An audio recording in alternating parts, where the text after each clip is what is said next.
Jekyll and Hyde, the gothic musical thriller. This is the moment, damn on the odds. It was thrilling. Oh my god, it was so thrilling.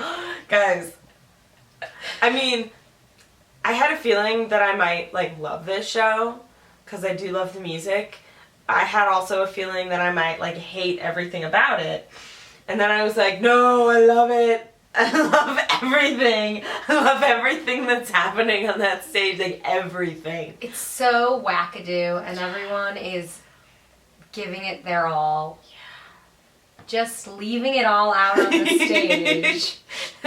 Just giving it every single second. Music? Well, I have always loved this score. And this is the score that when everyone's like, Frank Wildhorn. Also, if you don't like Frank Wildhorn, you just don't like Frank Wildhorn. I don't know what to tell you.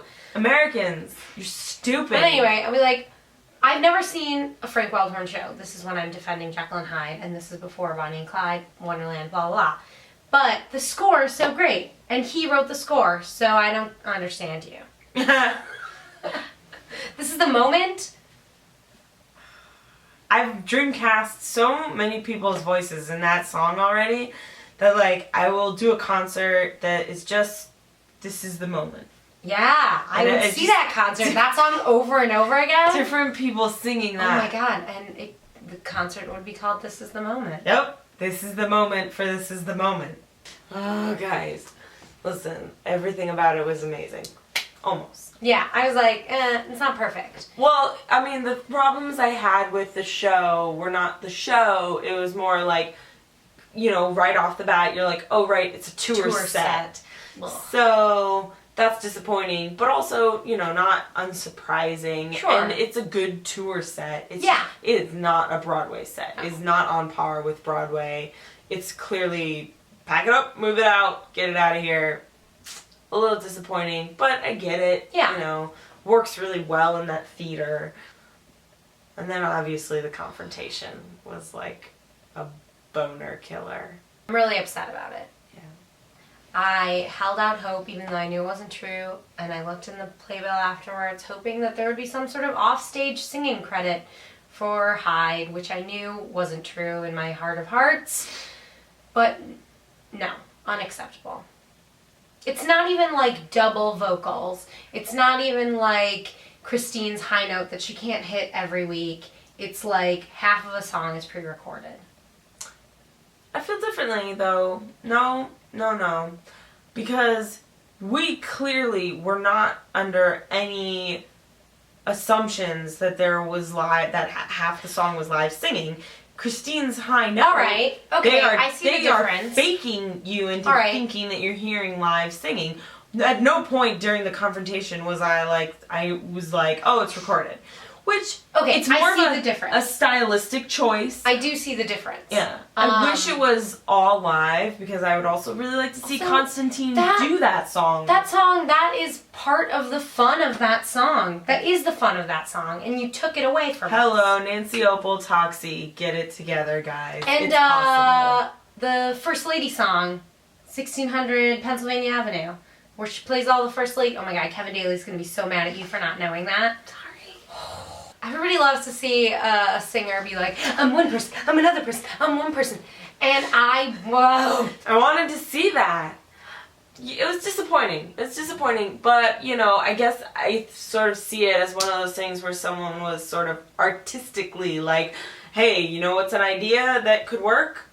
And they tried it, and it's kind of interesting conceptually and kind of cool, but as far as being a live performance on Broadway, like, I just want to hear a live performance and see a live performance. Then make it a shadow person, or have someone off stage singing it, or it's not like, whatever.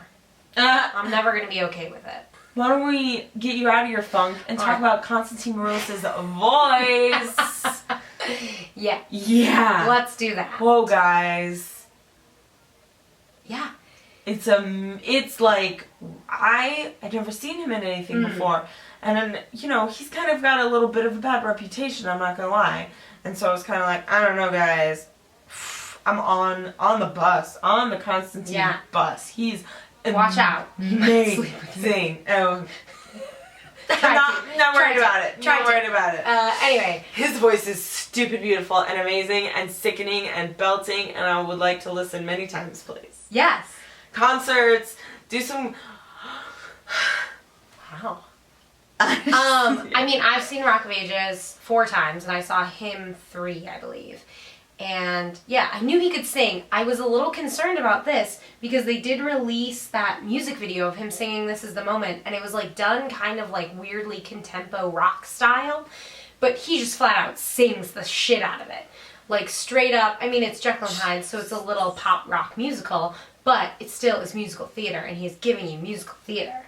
And there was times where he was like belting, and then he was like taking it all the way to the top at the end of a belt. Technical terms. I don't know them. Music. Who's singing? Yeah. You know, there was one point especially. Well, yeah, right like after he belting became and high, then it like and then he was like, goes to like a supported like scream. Yeah. Screlt it. Screlt. Yeah, absolutely. Oh, I mean, his screlting was amazing.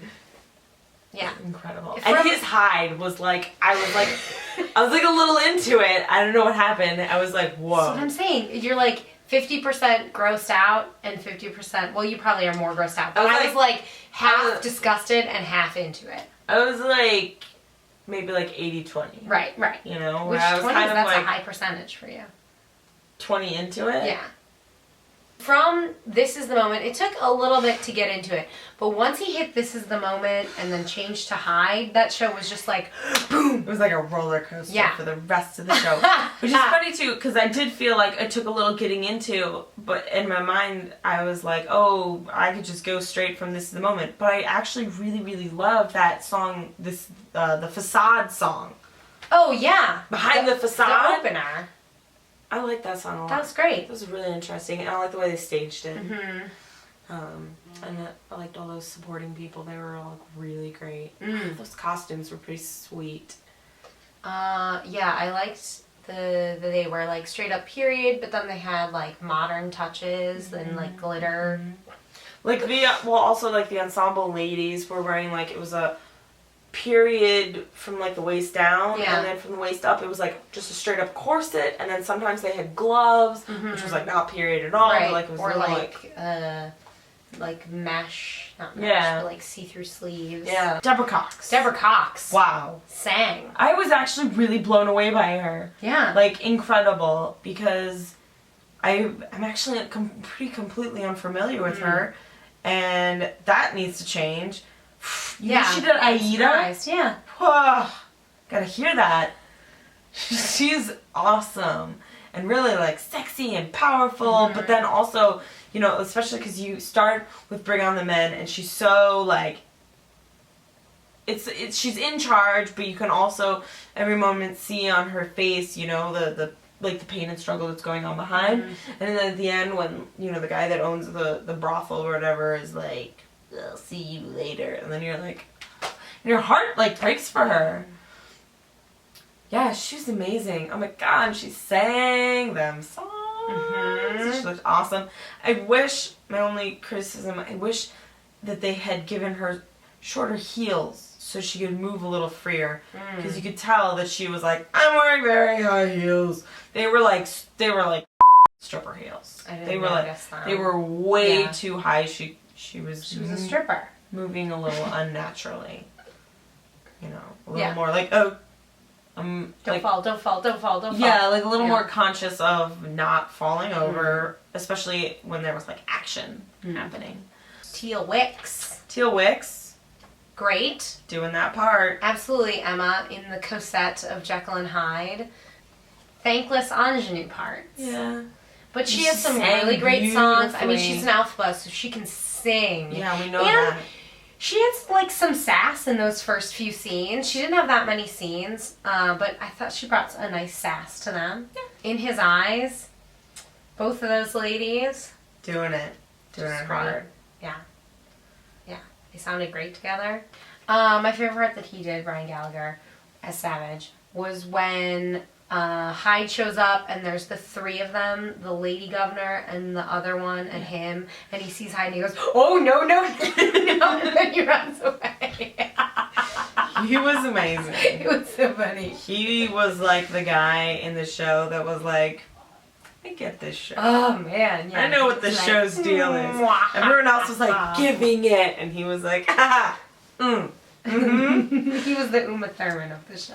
He was the Cheryl Lee Ralph Yes. of this show. Yeah. Frank Wildhorn just understands the concept of putting out a concept album. You know what I mean? Where he's like, I'm just gonna keep on recording my stuff and putting it out there, and people will buy it. Like, can you imagine if like Alan Menken put out tons of like if there was a Newsies concept album with like all these awesome random people singing on it? I can't imagine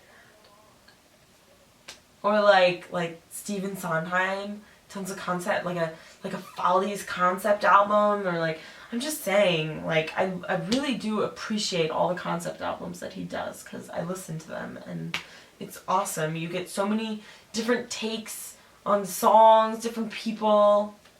I see this show like once a week. I really could. It was so much fun. Loved it. Make a movie. I'll watch it. You wanna watch that rape scene? A new life, more and more, I'm sure, as I go through